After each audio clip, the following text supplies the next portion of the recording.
Good evening and welcome to AI News Connect. I'm Cassandra in the studio. Tonight, the first major story. NVIDIA is rolling out its next wave of enterprise AI infrastructure, pairing new Blackwell-based systems with expanded AI factory reference designs, aimed at helping companies build and run co-pilots and agents on their own data with lower latency and tighter security controls.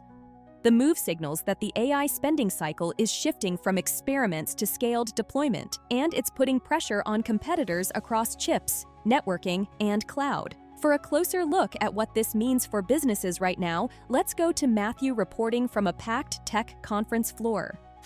Thanks, Cassandra. I'm Matthew, and on the expo floor, the big conversation is simple. Inference is the new battleground. Vendors are pitching end-to-end stacks, GPUs, high-speed interconnects, and optimized software, because the bottleneck isn't just training models anymore, it's serving millions of daily queries reliably and cost-effectively.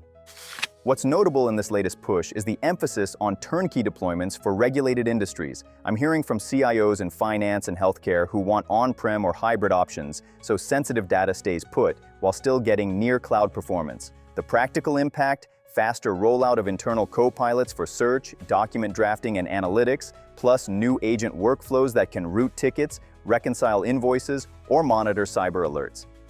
The takeaway is that enterprise AI is maturing into infrastructure, like databases or virtualization, where the winners combine hardware efficiency with software tooling and developer ecosystems.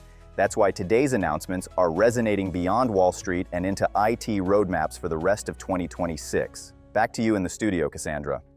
Matthew, great context. Thank you. Our second story. Regulators are accelerating efforts to set guardrails for frontier models, with new proposals focused on transparency, watermarking for synthetic media, and stronger incident reporting when AI systems cause harm or are exploited. The goal is to curb deepfakes and reduce safety risks without freezing innovation. For more on how labs and researchers are responding, let's bring in Crystal from a research lab environment. Thank you, Cassandra. I'm Crystal, and in labs like this one, the immediate reaction is mixed. Researchers support clearer standards, but they're watching how compliance gets defined and enforced. Transparency measures, like model cards, data provenance summaries, and evaluation results, are becoming expected, not optional. One big focus is synthetic media. Watermarking and provenance tooling can help platforms and newsrooms verify what's real, but only if standards are widely adopted and resilient to tampering.